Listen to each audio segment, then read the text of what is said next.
Bonjour. Bonjour à tous. Bonjour à tous. Ici Bernard, donc je suis avec Florence. Bonjour Florence. Bonjour Bernard. Ça fait longtemps qu'on se connaît. Et aujourd'hui Bernard, je t'ai invité et je suis maintenant aussi sur ta chaîne à toi. Mais à la base, voilà, j'ai pensé qu'on pouvait faire une rencontre tous les deux parce que en tant que psychologue intégrative, je parle souvent d'alimentation aux gens parce qu'il me semble primordial de prendre en compte la globalité de qui nous sommes. Et en tant que psychologue, bien sûr que la psychologie est importante, c'est pour ça que les gens viennent me voir. Mais il me semble voilà, que c'est tout à fait évident qu'à un moment donné, l'alimentation rentre en jeu dans notre bien-être global. C'est tout à fait évident. Donc moi je suis agronome de formation, donc ingénieur agronome. Et puis je me posais des questions sur le sens de ces grands champs de monoculture, ces grandes concentrations d'élevage et tout ça. Et je me disais mais à quoi ça sert? Et finalement tout ça, ça m'a amené vers la découverte de l'alimentation naturelle. Et par une simple expérience fortuite en fait qui s'est faite, qui est de constater, et c'est une expérience que vous pouvez faire vous-même tout de suite, enfin ou après cette séance, c'est vous prenez un aliment issu du jardin ou du verger, un fruit, un légume, nature, cru, nature, entier, et puis vous allez le respirer et le goûter éventuellement, et vous verrez que certains jours, vous allez renouveler l'opération sur plusieurs jours de suite. Et vous verrez que certains jours, l'aliment est agréable, et d'autres jours, il est neutre, voire désagréable. Et c'est l'observation de ce fait-là qui est à l'origine, en fait, de l'alimentation naturelle. Voilà ce que je peux dire en introduction.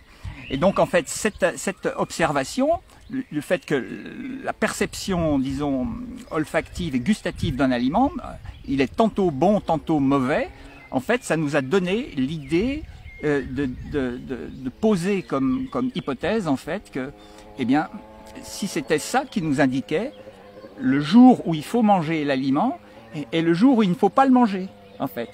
Et donc, on est parti comme ça. C'est une démarche qui a bientôt 60 ans de recul. Et donc, voilà, c'est mon expérience, c'est ce dont je vais partager et ce que j'aime partager avec tout le monde qui s'intéresse à cette chose-là. Voilà, donc on va continuer l'introduction puisqu'on en est qu'au démarrage. Donc l'introduction, c'était que Bernard et moi, voilà, nous nous connaissons depuis plusieurs années, je dirais peut-être 7-8 ans, quelque chose comme ça. Peut-être bien, oui, déjà. Voilà, déjà. Et que moi-même, avant de te rencontrer, je m'étais déjà intéressée à la question de l'alimentation parce que de métier, je suis psychologue, clinicienne et psychothérapeute. Et qu'il me semblait assez fondamental de prendre en compte la psychologie bien sûr des gens. Quand les gens vont mal, ben voilà, il faut pouvoir regarder ce qui se passe sur un plan psychique, mais qu'à la fois on peut s'apercevoir que la façon dont on mange a également un impact sur notre état psychologique. Et donc c'est vrai que quand on s'était rencontrés, eh bien on avait mis en commun nos connaissances et on s'était aperçu qu'effectivement il y avait vraiment cette complémentarité à prendre en compte. Et aujourd'hui, j'avais envie de le faire partager à un plus grand nombre parce que je suis aussi en diffusion sur ma chaîne YouTube, donc Florence, psychologue et psychothérapeute, parce que effectivement, je parle très souvent à mes patients de ton travail. On n'est pas forcément très loin l'un de l'autre. Moi, je travaille sur Meillona, un petit village qui est près de Bourg-en-Bresse. Et puis toi, tu es installé à Pressia. Pressia, à une dizaine de kilomètres de chez toi, de ton lieu de travail en tout cas. Voilà, donc on est dans le département de l'Ain, voilà, pour ceux qui nous rejoindraient maintenant ou en replay.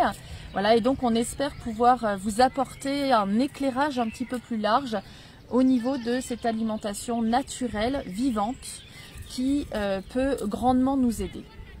Tout à fait. Voilà. Alors je te laisse peut-être me poser des questions ou si tu veux. Ouais. Eh ben écoute, c'est vrai que alors là déjà tu commençais par parler des aliments qui n'ont pas le même goût. Alors c'est-à-dire qu'on va manger une pomme. Et puis alors cette pomme, elle n'aura pas le même goût un jour puis un autre et même au cours de la journée, ça va pouvoir évoluer. Exactement, absolument. Et quelle est cette histoire, Bernard? Il faut que tu nous expliques. Parce que mes filles, moi j'ai 2 filles, et effectivement, il y a un jour, elles vont adorer les bananes et le lendemain, elles vont dire je déteste les bananes. Et ben voilà, elles ont une réaction tout à fait simplement naturelle. Ouais. Et le problème, c'est que nous, on méconnaît, enfin disons dans le monde classique, traditionnel, habituellement on méconnaît cette chose-là.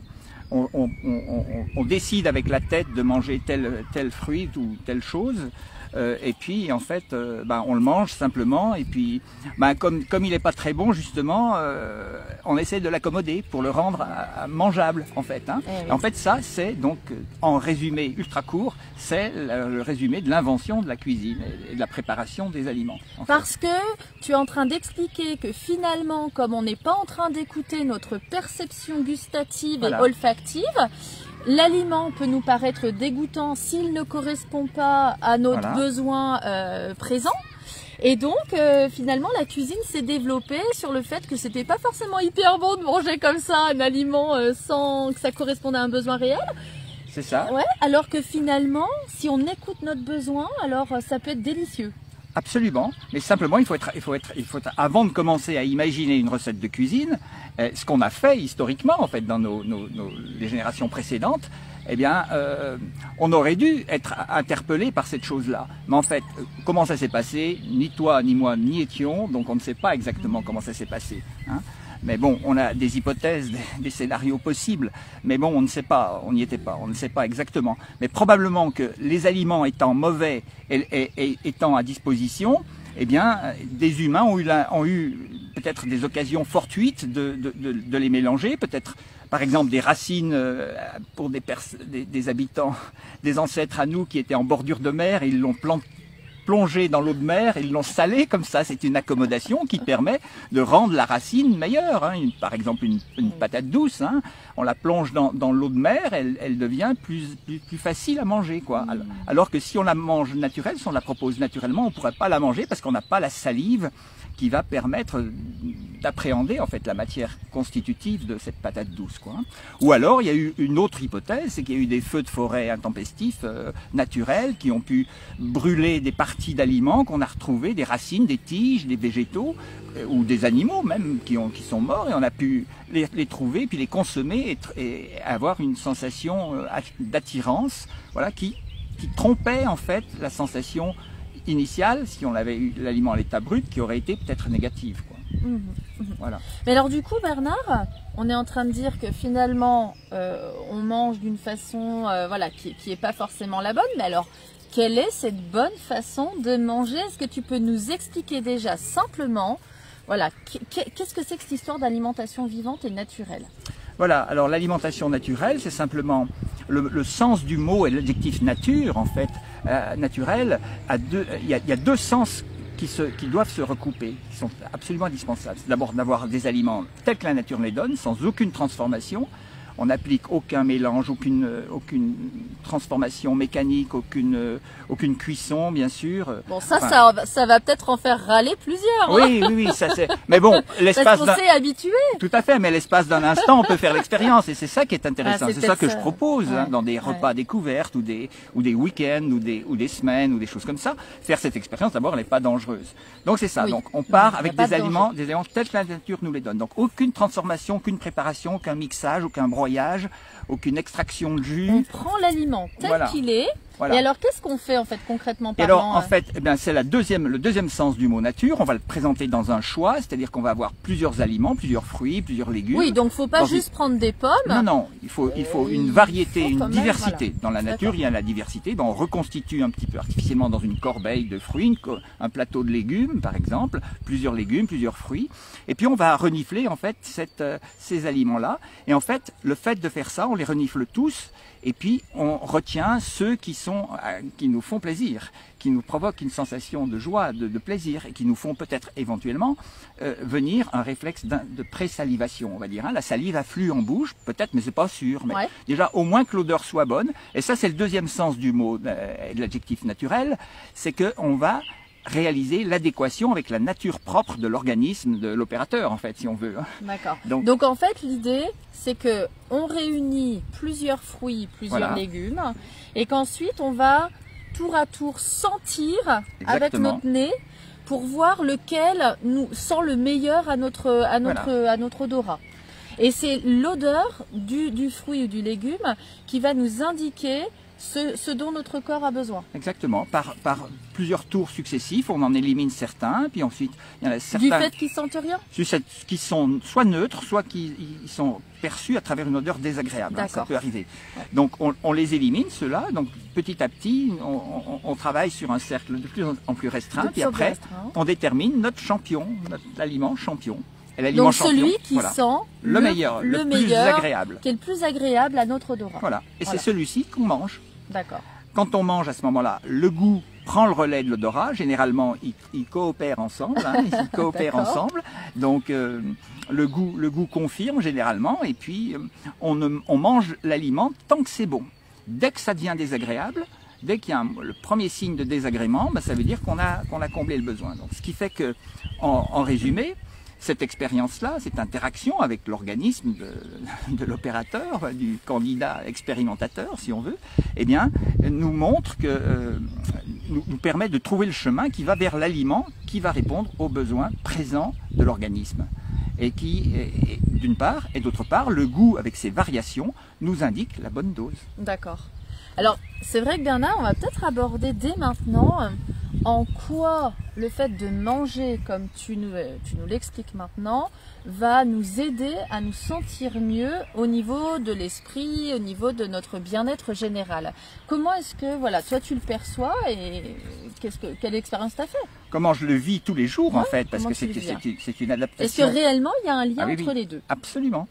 Je peux vous donner quelques éléments d'explication. C'est des choses qu'on aborde dans les séjours ici à mes côtés et bien sûr à foison, quoi, en long, en large et en travers, si je puis dire.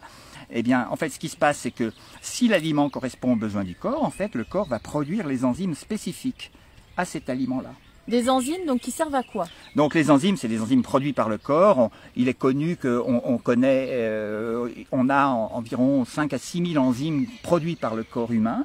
Donc évidemment, on ne les produit pas tous en même temps, justement, et c'est ça. Voilà. C'est comme on va sortir certaines enzymes, avoir en stock ou en potentiel de production certains enzymes qui vont correspondre à certains aliments. Donc il y a déjà une adéquation, un ajustement très très précis en fait des enzymes produits par le corps en réaction de la présence de tel aliment. Si le corps a besoin de tel aliment, eh bien ça veut dire qu'il a les enzymes correspondant à cet aliment et il va les produire et comme ça il va pouvoir les digérer correctement. Donc comme ça on a une prise en charge de la matière de l'aliment qu'on a choisi comme étant notre champion, on a une prise en charge moléculaire au niveau digestif et la digestion commence dans la bouche, une prise en charge parfaite. Ce qui fait qu'ensuite les autres enzymes, il y a les enzymes salivaires, il y a les enzymes ensuite stomacaux qui viennent dans l'estomac, puis ensuite les enzymes au niveau de l'intestin.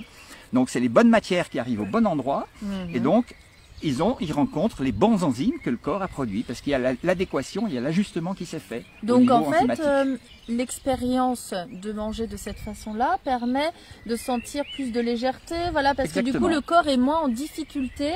Puisque finalement, comme on a senti au préalable notre aliment qu'il correspond à notre corps, on produit les bonnes enzymes et derrière, on se sent mieux. Exactement. Parce qu'il n'y a pas eu besoin forcément d'un ajustement. Il y a un ajustement moléculaire entre les molécules de l'aliment et les enzymes produites par notre corps qui est instantané, qui est spontané. Ce qui fait que la digestion est légère, et on ne la sent même pas, on la sent pas du tout.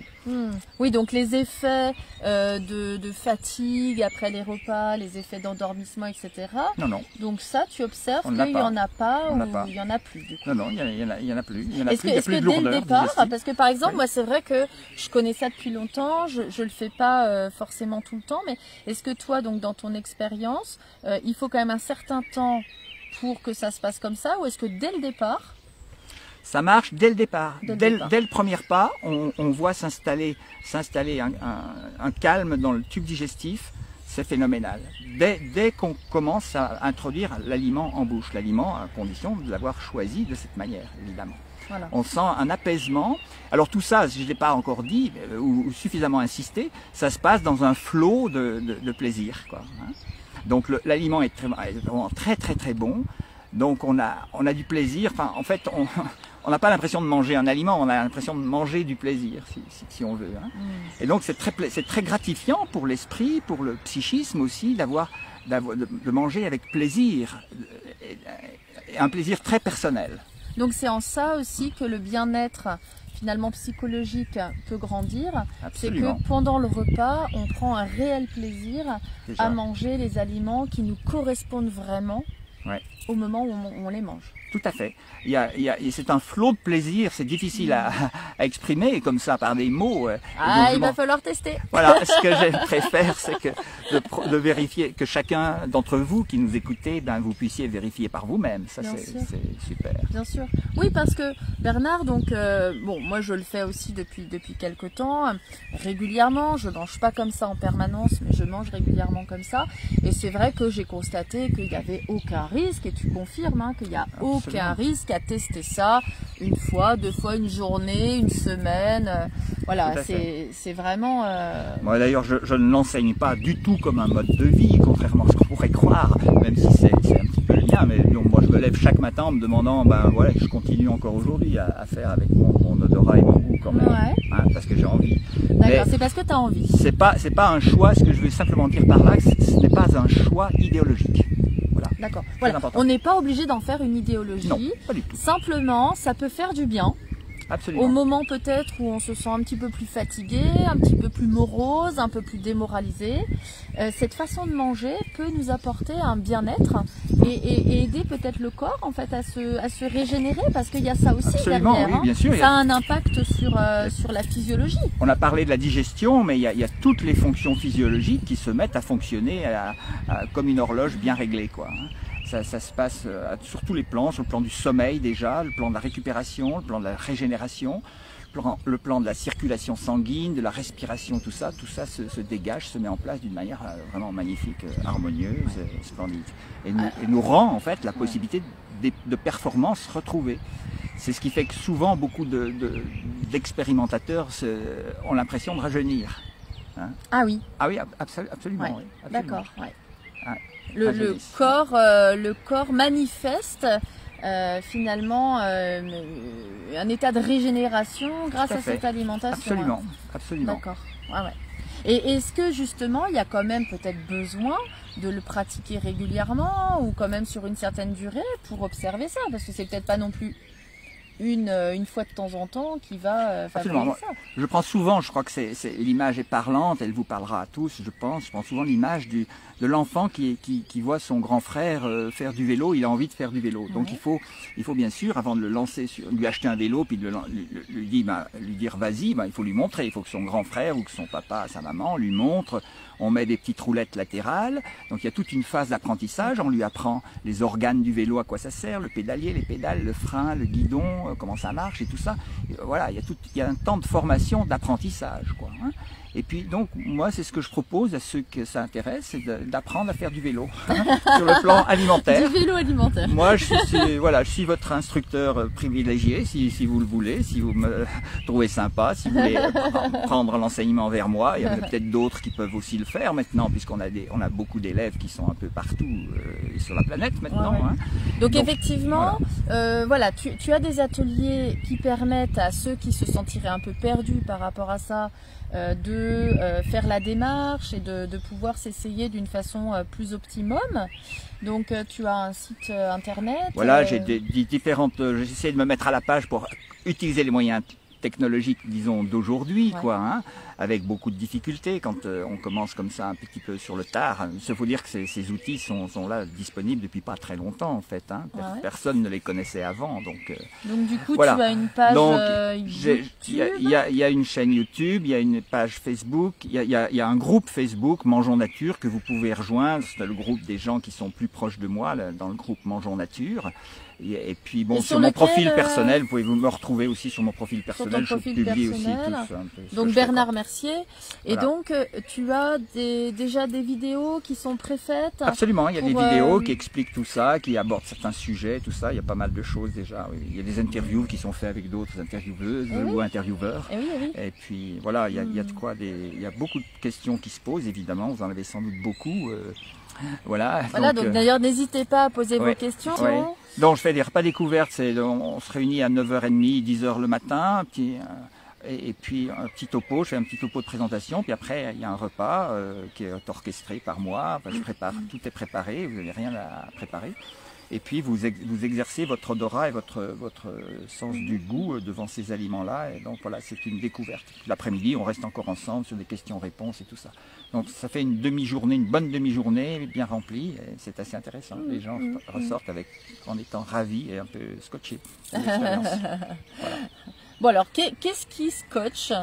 Qu'est-ce qui scotche les gens? Eh bien, c'est en fait de ressentir, en fait, c'est ce qui m'a scotché moi quand j'ai fait mon premier repas, d'ailleurs d'alimentation naturelle. J'ai mangé des aliments, tout ce qu'il y a de plus simple, d'une banalité mais renversante. Par exemple en légumes, c'était un chou. Un chou, d'accord. Un chou, je me souviens bien, c'était un chou cabu, vous savez, un chou pointu, là, un peu, là, qui sont pointus. En fait, en plus, c'est même pas facile, parce que moi, dans mon esprit, manger du chou comme ça...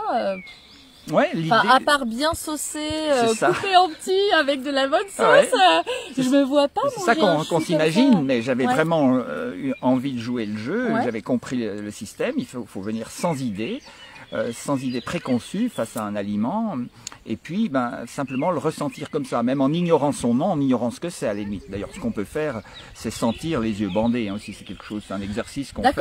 Comme ça, on ne projette pas d'idées sur l'aliment. Hein. C'est un travail que je demande dans l'exercice, dans l'apprentissage du vélo. Il faut apprendre à, comme je dis, à débrancher le mental dans ce rapport à l'aliment. Et c'est vrai que par rapport à ça, justement, comme j'ai 2 filles qui te connaissent aussi, avec lesquelles on a fait des repas. Pour ceux du coup qui sont sur la chaîne de Bernard, vous pouvez passer sur ma chaîne YouTube, Florence, psychologue et psychothérapeute. Puisque il n'y a pas de souci de connexion sur ma chaîne et vous aurez le même direct. Voilà, donc Florence, psychologue et psychothérapeute. Parfait, merci. Mais du coup, voilà, je disais effectivement, mes filles le sentent. L'expérience de fermer les yeux et vraiment de ne se fier que à l'odorat, c'est-à-dire soit on sent rien, soit ça sent bon, soit ça sent mauvais. Du coup, vous voyez bien, ça sent rien, ça sent mauvais, on élimine et puis on reste sur ce qui plaît. Exactement. Comme en fait, c'est apprendre à manger, en fait, comme tous les animaux sauvages le font, dans une nature non déformée par l'homme, évidemment, une nature naturelle qui n'est pas impactée. Eh bien, ils ont à profusion dans l'environnement, dans leur biotope, ils ont tous les aliments dont ils ont besoin et ils se promènent dans la nature pour aller chercher. Ils se fixent sur l'aliment qui les scotche, quoi, en fait, qui les attire, voilà. Et il n'y a pas besoin de les éduquer au plaisir. Le plaisir est spontané. Voilà, chez les animaux. Donc en fait, c'est apprendre à manger, à avoir cette relation au biotope, cette relation à la nourriture qu'ont les animaux sauvages, en fait. C'est uniquement ça. Alors, c'est pas pour autant qu'on devient des animaux, enfin, on reste quand même des humains, hein, mais bon, en tout cas, pour cette partie du comportement, les gestes nutritifs qui définissent la nutrition, on est semblable, on fait partie du règne animal, comme tous les animaux sauvages, en fait, d'un point de vue naturaliste. Voilà. Ce que je peux dire. Et donc cette expérience est extrêmement fondatrice et elle marque tout le monde, Et quand on a découvert ça, quand moi à mon premier repas j'ai découvert ça, ce plaisir-là, je n'en revenais pas. Le lendemain, j'étais encore dans un état de réflexion intense, intérieure intense. Je me demandais, mais qu'est-ce qui se passe? Oui, parce que tu n'as pas toujours mangé comme ça. Non, bien sûr, avant, bien sûr que j'aurais aimé. J'aurais aimé classique, quoi, de façon traditionnelle. Être comme Obélix, être tombé dedans dès ma naissance, mais ce n'est pas le cas. Non, t'es tombé dedans à quel âge? J'avais un peu moins de 30 ans, 28, 29 ans par là. Donc voilà, mais ceci dit, on peut réapprendre à tout âge. Parce qu'en fait, la question de base, je ne l'ai pas dit encore, après ces premières découvertes et ces expériences qu'on vous propose de renouveler, de voir par vous-même, parce qu'il n'y a rien de tel que l'expérience par soi-même pour se convaincre et réaliser par soi-même les choses. C'est le plus fort. Après avoir renouvelé cette expérience-là, on s'est posé la question, qu'est-ce qu'on fait? Qu'est-ce qu'on fait? Et en fait, l'ensemble de notre démarche, après ces premières découvertes préliminaires que j'ai exposées, et auxquelles je vous invite, eh bien, on s'est demandé, mais qu'est-ce qu'on est en train de faire? Et on s'est dit, en fait, notre problème, personne s'est vraiment posé, que ce soit au niveau de la science, au niveau de la biologie, de la nutrition humaine, de la médecine, de la psychologie même. Personne ne s'est jamais posé la question de savoir qu'est-ce que l'homme doit manger ou qu'est-ce que la nature a prévu que l'homme mange. Ou encore, si on le pose d'une autre manière, quel est le carburant d'origine qu'on doit mettre dans le moteur humain. Hein. Si on fait l'analogie avec une voiture, on sait très bien que si on met le mauvais carburant dans le réservoir, la voiture, elle démarre pas. Oui, on bousille la voiture. On bousille la voiture ou elle démarre pas. Elle démarre pas. Alors par contre, ce qui est compliqué chez nous, c'est qu'on n'est pas bousillé tout de suite si on met pas le bon carburant. C'est ça. Et les effets du mauvais carburant vont être perceptibles au fur et à mesure de l'avancée dans notre vie. Exactement. Donc c'est vrai qu'il y a peut-être beaucoup de gens qui se disent, mais enfin, est-ce que vraiment ça peut faire une différence? Est-ce que Absolument, on doute, oui, on doute. Et on est dans une civilisation qui a développé une culture, des éléments de culture en fait, qui nous éloignent justement de ce contact direct avec la nature. Et c'est ça le drame, quoi. Hein. Mais bon, il est possible, et la bonne nouvelle en même temps, c'est que c'est possible de s'y reconnecter. Et de retrouver non seulement le plaisir à chaque repas, à chaque aliment, de chaque repas, de chaque jour qu'on le pratique, non seulement ça, mais aussi de retrouver finalement le chemin du bonheur dans sa vie, en fait. C'est ce qu'on s'est aperçu. Et pour reformuler d'une manière un petit peu plus solide sur le plan scientifique ma question du carburant, hein, on dit quelle est l'alimentation en fait pour laquelle l'homme est adapté génétiquement. Hein. C'est une question d'adaptation génétique. Ouais. Donc on sent dès que j'ai posé cette question, on sent tout de suite que si la réponse à travers notre expérience est positive, eh bien on peut, s'il y a adaptation génétique à notre potentiel génétique, cette façon de manger, ben, on voit très bien qu'on peut manger comme ça instantanément. Oui, il n'y a pas besoin de... Il n'y a pas besoin de transition, physiologique, biologique, il n'y a pas besoin de transition. Il y a besoin d'une préparation mentale, hein. Il faut comprendre la logique, prendre un petit peu de temps, mais ça, c'est pas de la transition, c'est de la préparation, c'est de la mise en perspective. Une préparation qui peut être finalement assez réduite somme toute, parce qu'il suffit juste de s'acheter quelques variétés de fruits et de légumes. Voilà, oui, tout à fait. Et de voir, ben voilà, tout de suite, oui. Ben tiens, je sens et je vois ce qui m'attire, ce qui me plaît, etc. Mais alors, Bernard, qu'est-ce qu'on fait s'il n'y a rien qui sent bon? Parce qu'il faut quand même le dire. Moi, des fois, mes filles, elles me le disent, bah, il n'y a rien qui sent bon, alors on fait quoi? Ok, et ben alors, donc, s'il n'y a rien qui sent bon, parce alors... on va pas se laisser mourir de faim. C'est rare que rien sente bon. Ah ouais, hein. Bah, c'est très rare. Ça arrive quand même. Mais ça peut arriver. Mais c'est qu'il faut s'exercer, c'est que c'est un petit peu un art, en fait, à avoir une diversité suffisamment large, en fait. Alors, qu'est-ce que tu veux dire? Attends. Ben, il faut avoir assez de variétés de légumes, de fruits. Par exemple, oui, moi je recommande d'avoir un choix, de constituer un choix minimal de 8 à 10 fruits différents, sortes de fruits différents, 8 à 10 légumes, sortes de légumes différents, hein, au minimum. Et avec ça, mais il faut les prendre dans des catégories, dans des sous-catégories différentes, quoi. Hein. C'est-à-dire, explique-nous précisément. Ben, par exemple, je donne l'exemple sur les légumes. On va prendre, par exemple, 2 légumes qui sont des racines. Ouais. On va prendre des légumes qui sont des tiges. Ouais, donc par exemple. Alors, les tiges, ça sera du céleri branche, par exemple, ou de l'asperge. Et puis deux légumes qui seront des feuilles. Ah, alors, ça c'est des feuilles. Ça s'appelle épinards et salade ou choux, par exemple. Ouais. 2 légumes qui seront encore de la famille des, c'est un peu à part, c'est de la famille des aillacées, dans lequel on retrouve l'ail, l'oignon, mais aussi on met le poireau avec ça. Enfin, c'est une famille. Voilà, on va prendre 1 ou 2 dans cette sous-catégorie-là. Alors, qu'est-ce que j'ai peut-être oublié? Ah oui, puis une autre sous-catégorie qui est les bourgeons et les fleurs. Hein. Donc, ça sera le brocoli, le chou romanesco, le chou-fleur, ça sera un petit peu tout ça. Voilà. D'accord. Hein. En prenant comme ça, dans cette diversité, sur les légumes, on a quand même une chance panoramique assez large. D'accord, d'avoir un truc qui sent bon. Par contre, ce que j'entends là, c'est qu'effectivement, on commence par les légumes, on mélange pas avec des fruits. Parce que les fruits, ça sent vite bon et puis c'est attirant avec le sucre. Oui, il faut faire on subdivise les repas en séquences, hein, si vous voulez. Donc on a une séquence de légumes et puis on a une séquence de fruits. Alors la séquence de fruits, on la met plutôt au repas de midi, en général, mais on peut faire comme ça. Et puis la séquence de légumes, plutôt au repas du soir. Hein, voilà. On va dans une séquence et on reste dans cette séquence sur un premier légume, un deuxième légume, un troisième légume éventuellement. Hein, tant qu'on n'est pas rassasié, tant qu'on trouve du plaisir dans le choix qu'on a. Pareil pour les fruits à midi, voilà. D'accord, ok. Donc, tu expliques qu'il y a quand même une différence entre le repas du midi et le repas du soir, mais bon, quelqu'un qui veut démarrer, est-ce que finalement il peut bien démarrer comme il veut? Parce que là, tu es en train de dire le midi, c'est plutôt fruits et le soir, c'est plutôt dans légumes. Oui, oui. Mais bon, quelqu'un qui veut juste s'essayer à l'expérience, il peut par exemple faire... Il peut le faire avec un choix de légumes ou un choix de fruits ou l'un après l'autre aussi. Et alors, est-ce que c'est ennuyeux si finalement la personne, par exemple, s'est fait son repas normal, classique, voilà, par exemple, je sais pas, sa petite salade mélangée, machin, et puis finalement pour le dessert, elle se dit, ben tiens, pour le dessert, je vais tenter l'aventure. Est-ce que là, c'est ennuyeux ou pas? Moi, je recommande de faire des journées, enfin, au moins un repas entier. Au moins un repas entier, voilà, d'accord. On va pas mélanger. Non, dans un repas, il ne faut pas faire un mix entre traditionnel et cette expérience. Parce que ça peut gêner. Parce que déjà, si on mange des aliments, disons, les sens sont perturbés par les aliments transformés ou mélangés qu'on a mangés avant et tout ça. Ah oui, ça perturbe le sens. Ils vont être perturbés sur le moment, quoi. Donc, il vaut mieux qu'ils soient, entre guillemets, sains, on va dire. Sains, même si... Non impactés, non impactés. Non impactés, en tout cas, sur un repas entier. Exactement. D'accord. Voilà. Avec les enfants, ça marche très bien. Avec tes filles, elles sont très réactives, comme tous les enfants d'ailleurs. Hein. Les enfants sont plus innocents que nous, adultes, donc ils ont plus de facilité à aller vers le comportement spontané. D'accord, très bien. Ouais. Voilà. Bon, bah écoute, je crois que c'est véritablement important de parler de tout ça, parce que c'est vrai qu'il y a quand même beaucoup de gens qui vont mal. Ouais.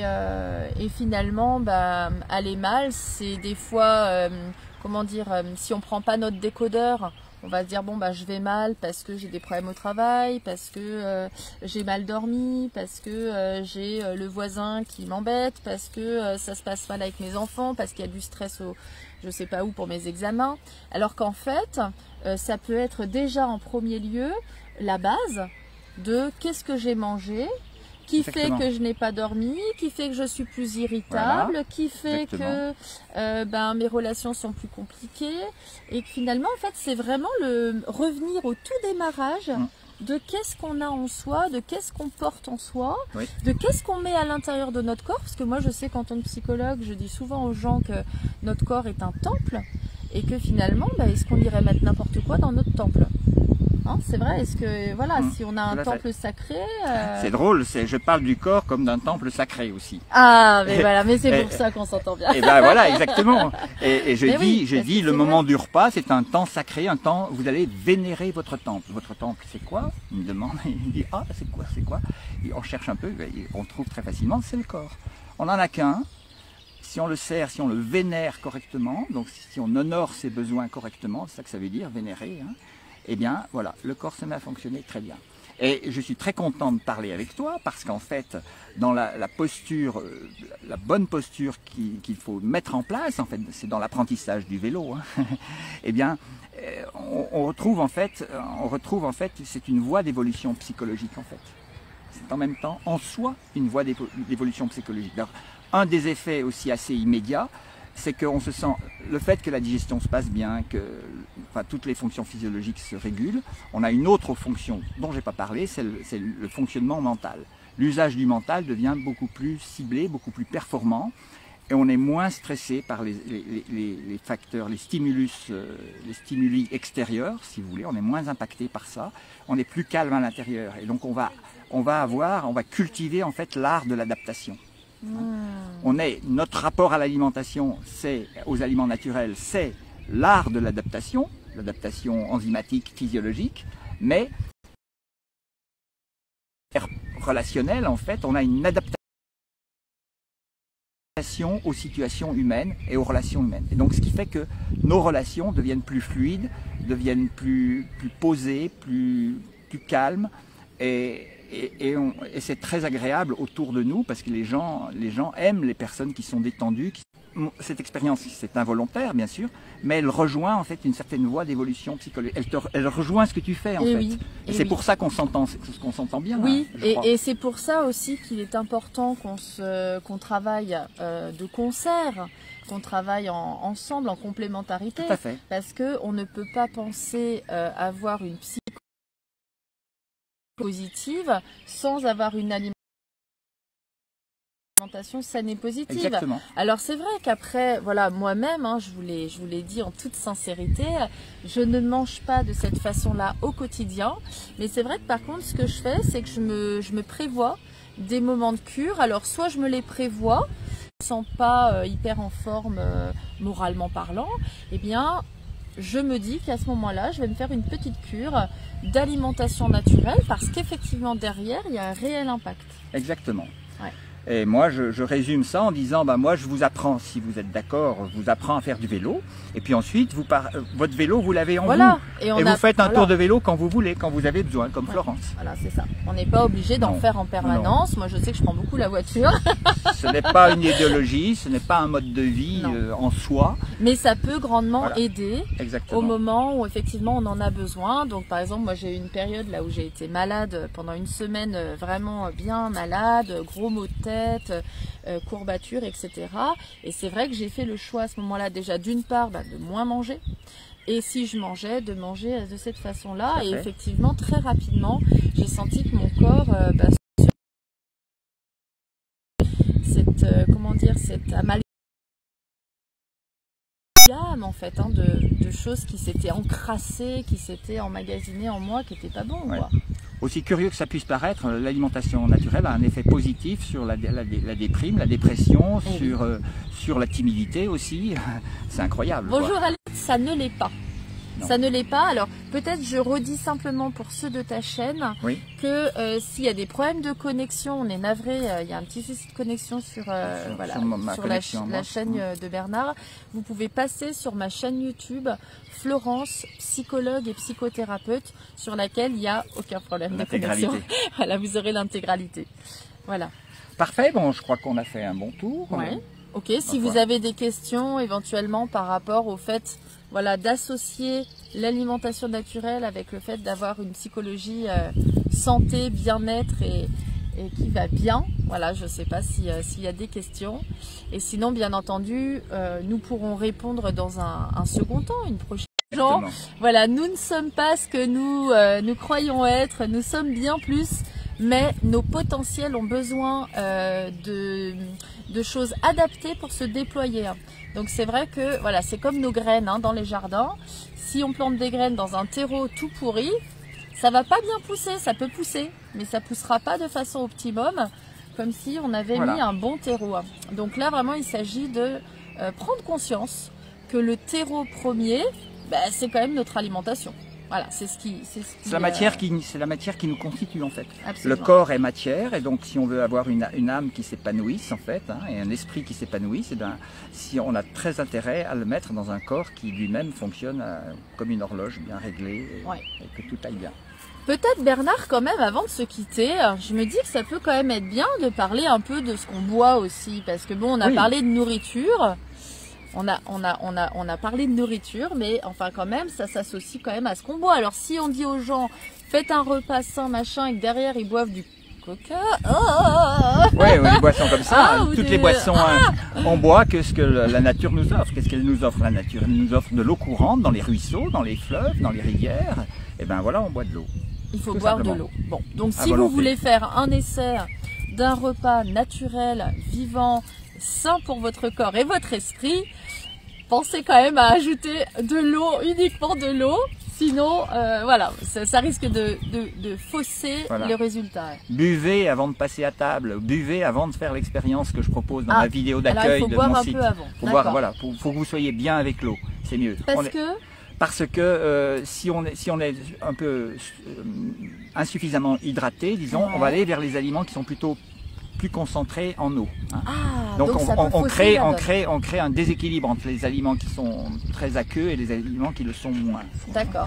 Pareillement, si on a bu trop aussi, c'est pas bon. On va plutôt vers les aliments qui sont plutôt pauvres en eau. Donc il vaut mieux mettre tout le monde sur un pied d'égalité et se sentir bien avec l'eau. Donc on boit l'eau, on sent les eaux minérales, toutes les eaux de source et tout ça sont valables, à condition qu'elles ne soient pas polluées bien sûr. Et puis on va les choisir également olfactivement et gustativement. Alors on boit une eau qu'on aime, évidemment. Et on n'aime pas une eau tous les jours, la même. Ça change sans arrêt. À la maison, dans notre maison, qui porte le nom de nos activités, qui s'appelle Mangeons Nature, sur Google Maps, vous faites Mangeons Nature, vous tombez chez moi. Eh bien, vous allez voir qu'il y a un bar à eau, on a au moins 25 ou 30 eaux minérales différentes, et il y a des eaux, on n'arrive pas à les boire à certains jours.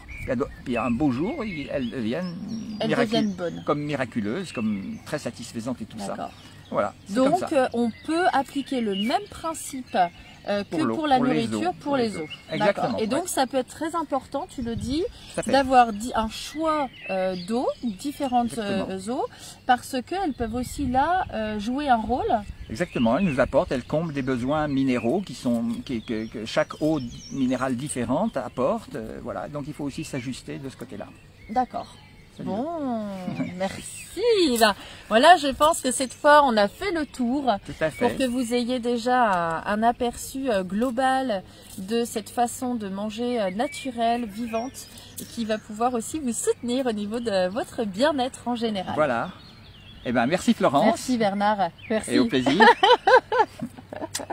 Alors, au revoir. Au revoir à tous. À bientôt. Puis à bientôt dans les commentaires et tout ça. N'hésitez pas à commenter, n'hésitez pas à partager si tout ça vous a plu, parce que ben voilà, vous pensez bien, on est nombreux à finalement à ne pas manger de cette façon-là, donc il y a quand même peut-être un besoin pour beaucoup de découvrir tout ça.